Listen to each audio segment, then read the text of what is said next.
But at any rate, on page 374, Ayi Kwei Armah says the narrative can be powerful beyond belief, even though it is totally lacking in historical truth.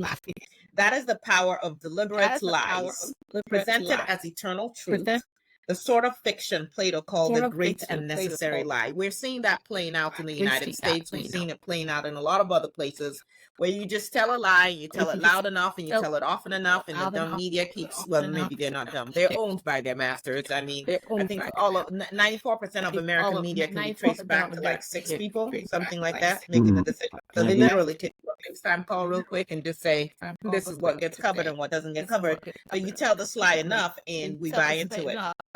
But I just have to point this out. There's really a lot of good stuff to point out here, but I did want to point out this part because you had mentioned Chinua Achebe and he does reference that book. He writes it as the center cannot hold. And this is what he says. And you guys don't shoot me. If you got any issues, take it up with Baba Ma. I'm just reading what he wrote. He said, let's see how far I want to read here. It is possible with hindsight to reconstruct the trajectory along with which a rough missionary propaganda tale became a pioneering African novel, eagerly promoted by European Africanists into a classic.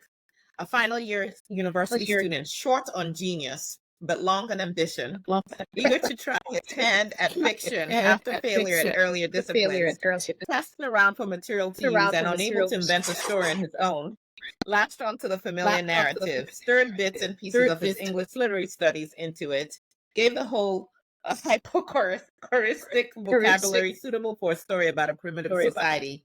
And there you had it. The book set a trend promoted by the colonial publishing industry, the British Council, and colonial intelligence. It initiated the Coffle as publishing format. African writers were organized into a phalanx called the African Writers Series, and it goes on and on and on. Again, as I read this, yes, we can certainly look at the shade, but it's also the critique. And for me, again, how do we fall into these things and how do they play out? And what lessons we take as individuals in terms of the choices that we're making. And I bring that up to say, for instance, I was disillusioned enough about law to walk away from it for actually decades. And just with everything going on right now in our country, I'm like, I have this law degree, on it. You know, yes, I do other things that I love, but I probably should put it to use.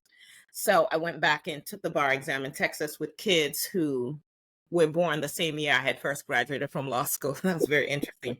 But at any rate, what's been interesting to me now practicing law is how we, and I'm going to consider myself in this case, at least in terms of my education elites, how we are holding up this structure. And so when people come to our law office seeking assistance, I'm going to say at least 80% are priced out of being able to get the justice that they need. And, you know, the owner of the law firm just keeps saying to me, Aya, you can work for free, but that's not how this law firm rules. But I'm like, but they need justice. Like, if no one stands up, then what happens? And so as I'm reading through Ayi Kwei Armah's book, the Resolutionaries, and all of the issues that these individuals are grappling with, the question again for me is, then what do we do about it? What keys do we have now? What choices can we make? What sacrifices? Who do we link up with to be able to do this work? Because otherwise we are just spinning our wheels. And we are those, this is what he says on page 407. He says, it is the behavior of the African elite that makes it hard to see solutions because they've made a habit of living off of our problems. It may just be tiredness. It is hard to imagine this continent freeing itself of European languages. And we could say European, anything else. We could say of the social structure. A few centuries ago, that situation didn't exist. And centuries to come, if we work intelligently, it will be a receding nightmare. But how do we do that work intelligently? And how do we find the time to do it? I want to say that one thing that is very helpful, it's not a a cure-all. And Carr, you've been talking about this for a very long time, and certainly many other people that have been mentioned, Jacob Carruthers. One of the things that as a side note, Armah and the Eloquence of Scribes brought me back to Chancellor Williams. And being in South Carolina, to be able to say to students, let's talk about Chancellor Williams and Bennettsville, South Carolina, and how somebody from South Carolina could be so interested in moving about the African continent and leaving work that Armah would take up when he says study the migrations. And then Armah takes that work up.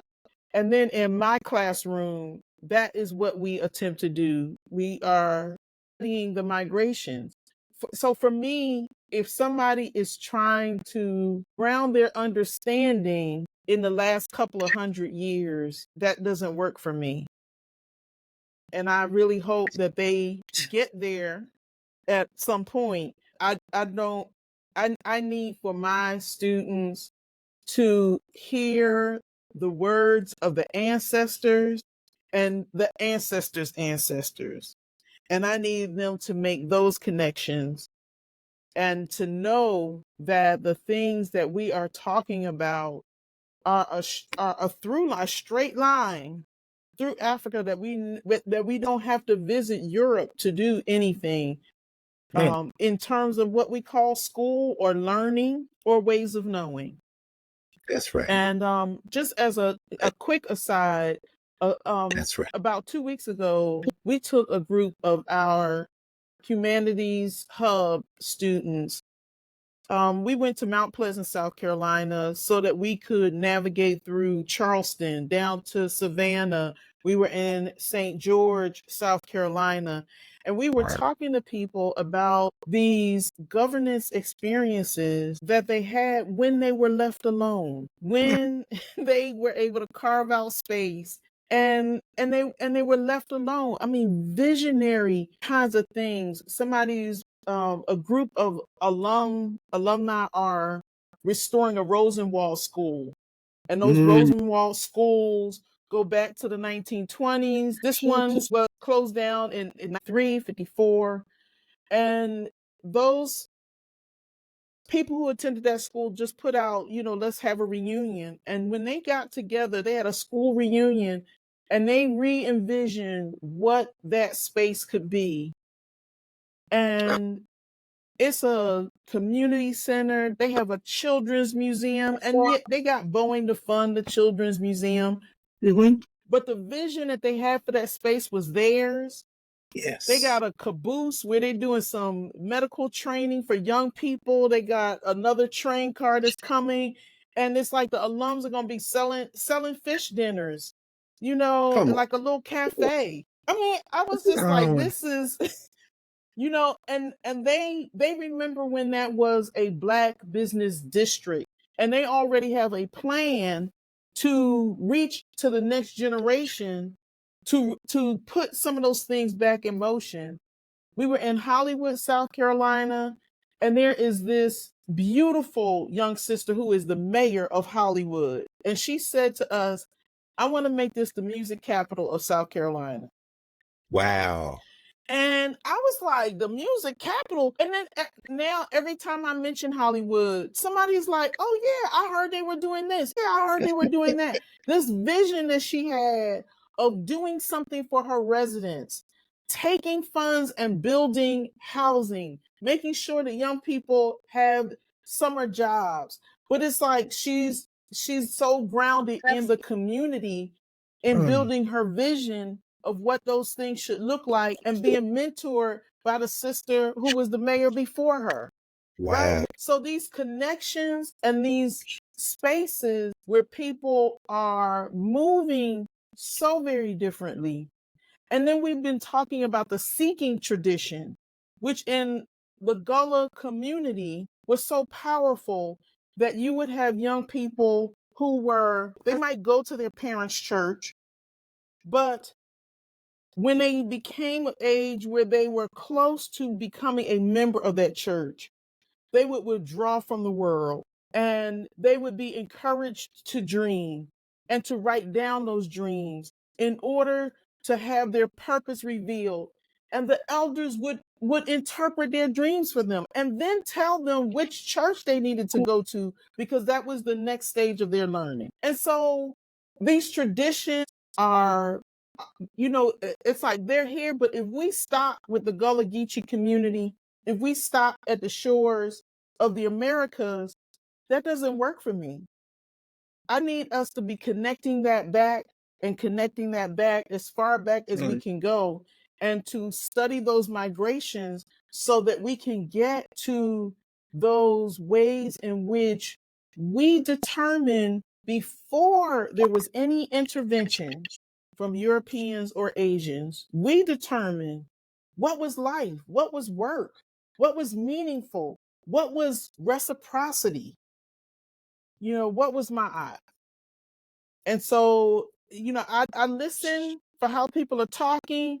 And, if they stop at this shore, or or even just sometimes just stopping at the shore of West Africa, if you stop there, then maybe we can, maybe if you catch up, then you can be a part. But right now, I'm trying to connect with people who see the totality of who we are, because I don't think we get to a better future without that. And you're right, Adesoji, we got to read. It can't be flashed at you.